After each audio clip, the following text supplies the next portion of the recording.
የተደራጀ ወንጀል ሲባል እኮ የተመሰቃቀለ አመፀኛ እንዲሁም ጊዜያዊ መሆን ነበረበት። ነገር ግን አንዳንድ ጊዜ ወደ ሌላ ፈጽሞ ያልታሰበ ነገር ይቀየራል። ለምሳሌ አሜሪካ ውስጥ ካየን እንደነ ላኪ ሉቺያኖ፣ አልካፖን፣ ጆን ጎቲ ዝም ብለው የጋንግ መሪዎች ብቻ አልነበሩ።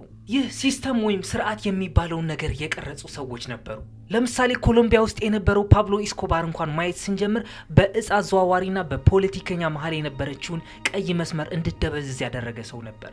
ነገር ግን ከሁሉም የተለየች አንድ ሀገር ነበረች፣ ጃፓን ደግሞ የተጫወተችው ጨዋታ ለየት ያለ ነበረ። አሜሪካ ለነዚህ የተደራጁ ወንጀለኞች ጋንግ የሚል ስም ሰጥታቸዋለች። ጃፓን ደግሞ በራሷ ያኩዛ ብላ ትጠራቸዋለች። እናም ለዘመናት ያኩዛዎች በአንድ ሰው ወይም በአንድ ግዛት የሚለዩ አልነበሩም።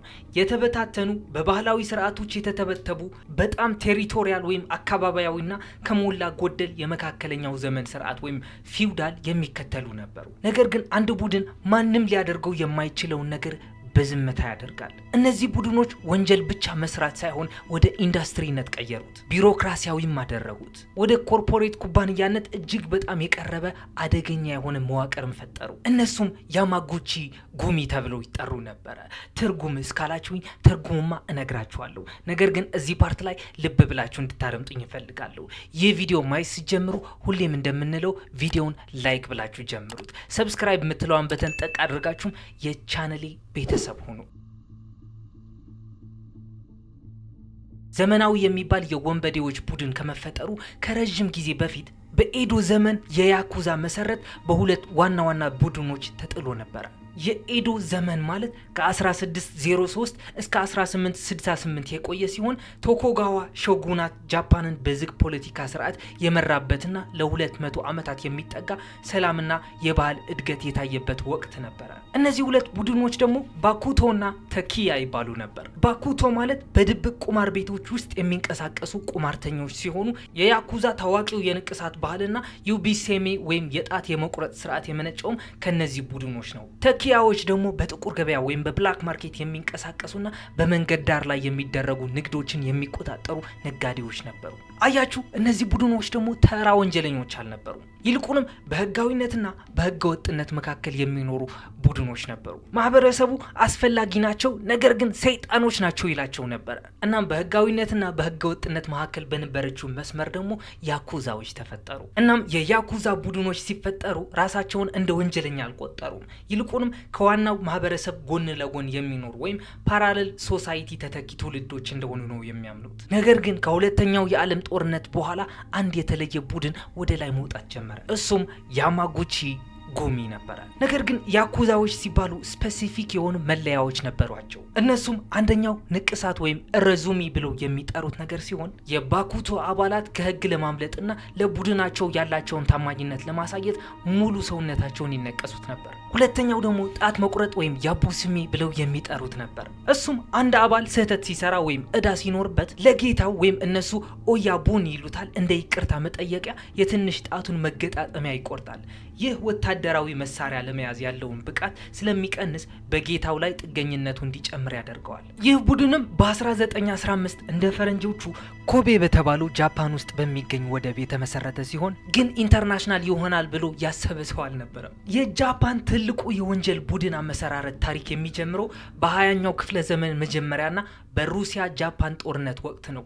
የሩሲያ ጃፓን ጦርነት ከ1904 እስከ 1905 የተካሄደ ሲሆን ሁለቱም ግዛቶች በማንቹሪያና በኮሪያ ላይ የበላይነትን ለመያዝ ያደረጉት ግጭት ነበረ። እናም ከዚህ ጦርነት በኋላ ነበረ አንድ የ24 ዓመት ወጣት ከጦርነቱ በሰላም ወደ ቤቱ የተመለሰው። ቤቱም ኮቢ በተባለችው ወደብ አካባቢ ነበረ። ይህ ሰው ደግሞ ስሙ ሃሩኪቺ ይባል ነበረ። ሃሩኪቺ መጀመሪያ ላይ ሲታይ ታሪኩ ተራ ይመስላል። ኮቤ ደግሞ ዝም ብላ የባህር ወደብ ብቻ አልነበረችም። ይልቁንም ወሳኝ የሚባለው የኢኮኖሚ ደም ስር ነበረች። እናም የባህር ወደብ መቆጣጠር ማለት ደግሞ የሚከተሉትን ነገሮች መቆጣጠር ማለት ነበረ። አንደኛው የሰራተኛ ኃይል ቁጥጥር ነበረ። ሁለተኛው ደግሞ የሸቀጦች ዝውውር ነበር።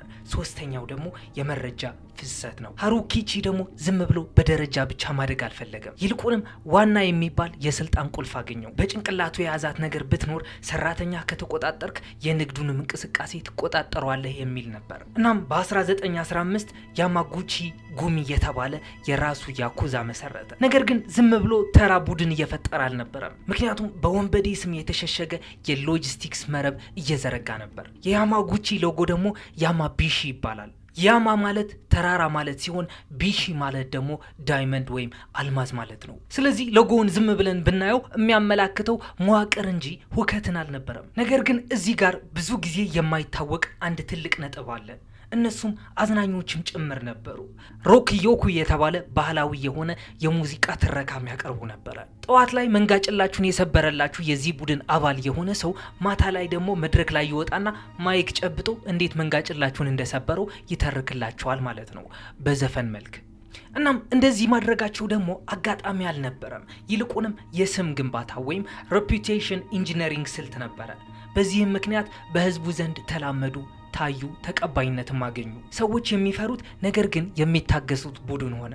እዚህ ጋር ደግሞ ታኦካ ካዙኦ የተባለ ሰው እናገኛለን። ቅጽል ስሙም ድቡ ወይም ዘ ቤር ነበረ። ታኦካ ካዙኦ የጃፓን ታላቁ ያኩዛ ቡድን የሆነው ያማጉቺ ጉሚ ሶስተኛው ኩሚቾ ወይም መሪ በመሆን ይታወቃል። ይህ የተሰጠው ድቡ የሚል ቅጽል ስም ደግሞ ከጭካኔው የተነሳ ነበረ። ቡድኑን ከ1946 እስከ ዕለተ ሞቱ ማለት ደግሞ እስከ 1981 የመራው እሱ ነበረ። ነገር ግን የታኦካ ህይወት ታሪክ ማንሳት ስንጀምር ትንሽ ወደ ኋላ መመለስ ይኖርብናል። ይህ ሰው በድህነት በብቸኝነትና በወላጅ አልባነት የታሸ ሰው ነበረ። ታዋቂ መሆን የቻለውም ጠንካራ ስለሆነ ብቻ አልነበረም። የሰዎች ሳይኮሎጂ ወይም ስነ ልቦናን በደንብ አድርጎ መስበር ይችልበታል። ለምሳሌ አንድ ተቃዋሚ ነኝ የሚል ሰው በእጁ ከገባ በጣቱ አይኑን ጎልጉሎ ነው የሚያወጣለት። ኖ ሊትራሊ ነው የምላችሁ። ሊትራሊ የሰዎችን አይን በጣቱ ጎልጉሎ ያወጣ ነበር። ይህ ደግሞ ዝም ብሎ እንደ ጭካኔ አድርጋችሁ እንዳታስቡት። ይህ የሱ ብራንዲንግ ነበረ። አይናቸውን አወጣቸው ማለት ምልክት አደረገባቸው ማለት ነው። እኛን የሚቃወም ካለም ቅጣቱ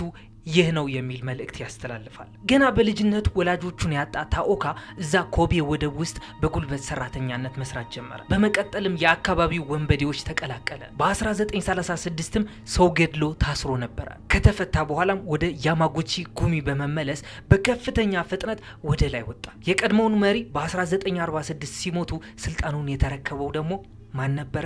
ታኦካ ነበረ። በታኦካ መሪነት ደግሞ ያማጉቺ ጉሚ በኮቤ ብቻ ተወስኖ ከነበረ የክልል ቡድንነት ተነስቶ አጠቃላይ ጃፓንን ወደሚቆጣጠር ግዙፍ የወንጀል ድርጅት ወይም ሲንዲኬት ተለወጠ።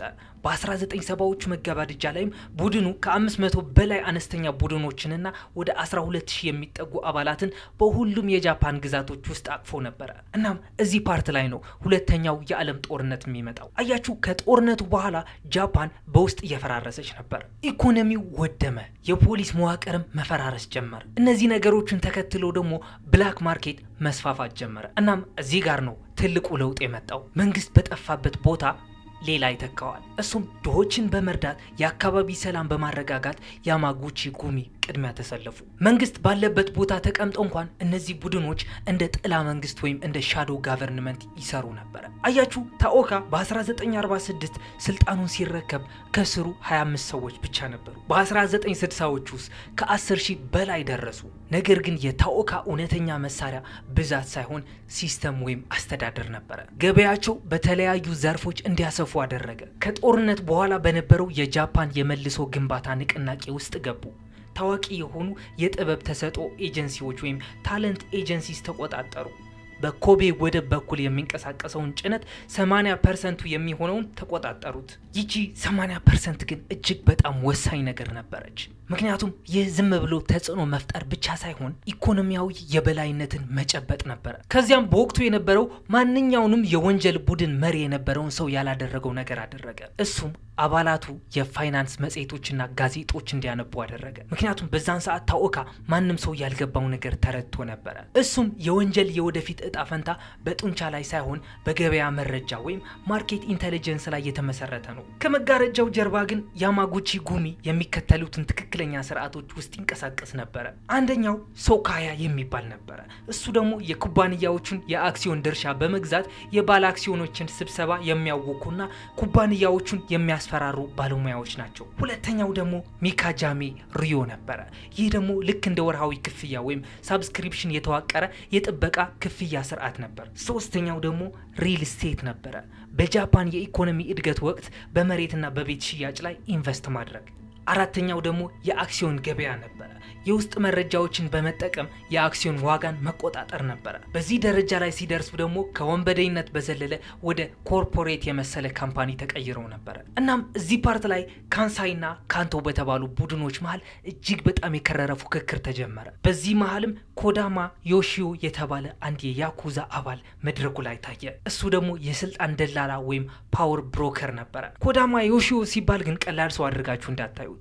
ከሁለተኛው የዓለም ጦርነት በኋላ የጃፓን ፖለቲካ እንዲቀረጽ የረዳ ሰው ነበረ። በአንድ ወቅትም እንደ ክላስ ኤ የጦር ወንጀለኛ ተፈርጆ የነበረ ቢሆንም በኋላ ላይ ግን በቀዝቃዛው ጦርነት ወቅት የኮሙኒዝም ፖለቲከኞችን፣ የንግድ ድርጅቶችንና የያኩዛ ቡድኖችን የሚያገናኝ ቁልፍ ሰው ሆነ። እንዲያውም የወደፊቱ የጃፓን ጠቅላይ ሚኒስትር ከነበሩት ሮቡሱኬ ኪሺ ጋር በአንድ እስር ቤት ክፍል ውስጥ ታስረው ነበረ። በ1948 ሲፈታ ኮዳማ ጸረ ኮሚኒስት መሆኑን እንደ መሸፈኛ በመጠቀም ከአሜሪካ የስለላ ድርጅቶች ጋር ግንኙነት መስርቶ ነበረ። እናም ካንቶ የተባሉ ቡድኖች ደግሞ በኃይለኛው ጥምረት መሰረቱ። ታኦካስ ምላሽ የሰጠው በጦርነት ብቻ አልነበረም፣ ይልቁንም እጅግ በጣም ረቂቅ የሆነ ዘዴ ነበር የተጠቀሙት። እሱም የሐሰት ጸረ አደንዛዥ እጽ ዘመቻ መክፈት ነበረ። የቤት እመቤቶች ጎዳናዎች ላይ ወጥተው ተቃውሞ እንዲያደርጉ አደራጀ። በመገናኛ ብዙሃንም ራሳቸውን እንደ ጥሩ እንደ መልአክ አድርጎ የሚቀርጽ ትረካ መስበክ ጀመረ። ስለዚህ በዚህ መልኩ የህዝብ ድጋፍ አገኘ ማለት አይደለ። እናም ግዛቱን ማስፋፋት ጀመረ። እናም በስሩ ደግሞ ኦያቡን ኮቡን የተባለ አንድ ነገር ነበራቸው።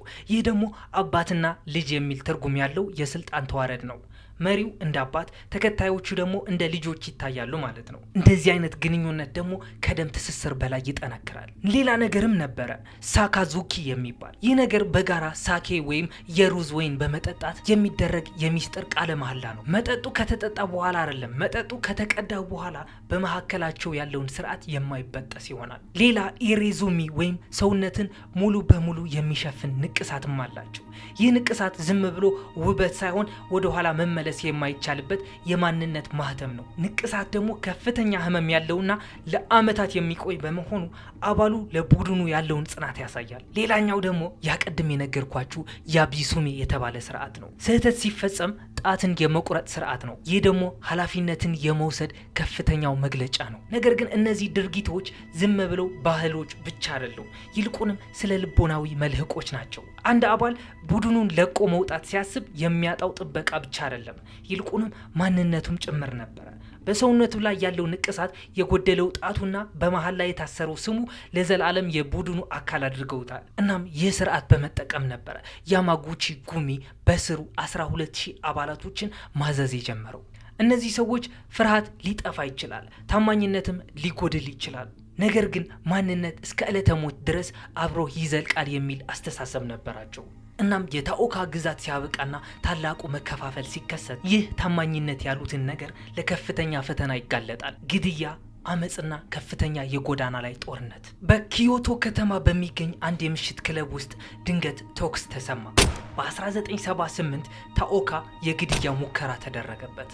ጥይቱ በአንገቱ በኩል ቢያልፍም ህይወቱ ግን ተረፈ። ነገር ግን ይህ ጥቃት የማይነካው ታኦካ መቁሰል እንደሚችል ለዓለም ያሳየ አጋጣሚ ነበረ። ከ3 ዓመት በኋላ ማለት ደግሞ በ1981 ታኦካ በልብ ድካም ምክንያት ከዚህ ዓለም በሞት ተለየ። ብዙ ጊዜ ታኦካ የጃፓኑ አልካፖን እየተባለ ይጠራ ነበረ። ታኦካ ሲሞት ያማጉቺ ዩሚ የገጠመው ትልቁ ፈተና ቀጣዩ መሪ ማን ይሁን የሚል ነበረ። ታኦካ የፈጠረው ስርዓት ሴንትራላይዝድ ወይም ማዕከላዊ ስለነበር የሱ መጥፋት ትልቅ የሆነ የስልጣን ክፍተት ፈጠረ። ይህ ክፍተት ደግሞ ለብዙ ዓመታት የሚቆይ በመቶዎች የሚቆጠሩ ሰዎችን ህይወት የሚቀጥፍና በጃፓን ታሪክ ታይቶ የማይታወቅ የያኩዛ የእርስ በእርስ ጦርነት መንስኤ ሆነ። ከዛ በመቀጠል ደግሞ ያማኢቺ ጦርነት ወይም በያማጉቺ ጉሚና ከሱ ተገንጥሎ በወጣው በኢቺዋካይ መካከል የተደረገው ደም አፋሳሽ ፍልሚያ ነበረ።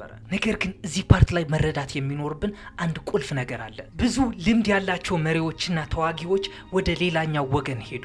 በንግድና በወንጀል ዓለም የነበራቸው ይዞታ ለሁለት ተሰነጠቀ። እስከዚያ ድረስ የነበረው የታማኝነት ሰንሰለትም ተበጠሰ። ይህ ጦርነት የተካሄደው ከ1985 እስከ 89 ነበረ። ስለዚህ ያማጉቺ ጉሚ ተቃዋሚውን ኢቺካዋ ካይን ለመደምሰስ ከባድ የመሳሪያዎች ፍላጎት ነበረው።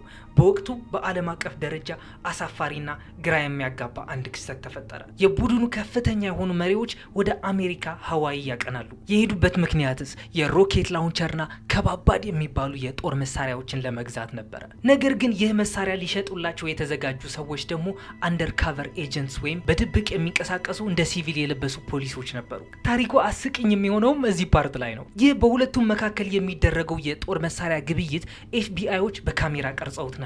ይህ ጉዳይ ወደ ፍርድ ቤት ሲሄድም የያኩዛ ጠበቆች እንዲህ ብለው ነበር። ወደ ሀዋይ የሄድነው የጦር መሳሪያ ለመግዛት ሳይሆን ማይክል ጃክሰን በአንድ ቦታ ተገኝቶ ኮንሰርት እንዲያቀርብልን እሱን ለመቅጠር ነበር የሄድነው አሉ። ይህ ጉዳይ ደግሞ በጃፓንና በአሜሪካ ትልቅ የሆነ የዲፕሎማሲ እፍረት ፈጠረ። ግን ስቲል አሁንም የቡድኑ መዋቅር አልፈረሰም ነበር። ይህ ጦርነት በተካሄደበት ወቅት 300 የሚደርሱ ሰዎች ተገለዋል። በመጨረሻም ህዝቡ በአመፁ በማማረሩ ምክንያት የጃፓን መንግስት ለመጀመሪያ ጊዜ ጠንካራ የጸረ ያኩዛ ህጎችን ለማውጣት ተገደደ። ይህ ማለት ደግሞ በጃፓን መንግስትና በያኩዛ መካከል ያልተጻፈ ህግ ለመደምሰስ ተቃርቦ ነበር ማለት ነው። ነገር ግን ታኦካ ከሞተ በኋላ እኮ የያማጉቺ ቀጣይ መሪ ማን እንደሆነ አልነገርኳችሁ። እናም እዚህ ፓርት ላይ ልብ ብላችሁ እንድታደምጡኝ እፈልጋለሁ። አያችሁ፣ በ1981 ታኦካ ሲሞት የሱ ተተኪ የነበረው ማሳሂሳ ታኬናካ በወቅቱ እስር ላይ ነበረ። በዚህ አስቸጋሪና የስልጣን ችኩቻ በበዛበት ወቅት በያኩዛ ታሪክ ላይ ታይቶ የማይታወቅ አንድ ክስተት ተፈጠረ። እሱም ፋሚኮ ታኦካ ማለት ደግሞ የታኦካ ሚስት ስልጣኑን ተረከበችው። ፋሚኮ ደግሞ በያኩዛ ዓለም እጅግ በጣም ስመ ገናናና ጠንካራ የምትባል ሴት ናት። የያኩዛ ባህል የወንዶች የበላይነት በከፍተኛ ሁኔታ የሚታይበት ቢሆንም ከትዕይንቱ በስተጀርባ ግን ሴቶች ወሳኝ ሚና ነበራቸው። በተለይ እነዚህ ሴቶች አኔ ሳን ወይም ታላቅ እህት ተብለው የሚጠሩ የመሪዎች ሚስቶች ናቸው። ከሷ በኋላም ነበረ ያማጉቺ ጉሚ በጃፓን ደሴቶች ብቻ ተወስኖ ያልቀረው። ዛሬ ላይ ግን የያኩዛ አባላት ቁጥር በጣም ነው የቀነሰው። እንደ ድሮ በይፋ አይታዩም። ነገር ግን መታየትና ስልጣን ላይ ቁጭ ማለት የተለያዩ ነገሮች ናቸው። ስለዚህ የመጨረሻው ጥያቄ ጠፍተዋል ሳይሆን ወዴት ጠፉ የሚለው መሆን አለበት። እናም እስካሁን ድረስ የለፈለፉትን ነገር ከተመቻችሁ ኦፍኮርስ ይመቻችኋል። ይህን ቪዲዮ እስካሁን ድረስ ቁጭ ብላችሁ እያያችሁ ከሆነ ደግሞም ላይክ የምትለውን በተን ያልተጫናችሁ ሰዎች ላይክ በሉልኝ። ሰብስክራይብ በተኗንም ጠቅ አድርጋችሁ የቻናሌ ቤተሰብ ሁሉ። እናም ቀጣይ ባበደ ስቶሪ እስክንገናኝ ድረስ ሰላማችሁን ያብዛልኝ። ይሜ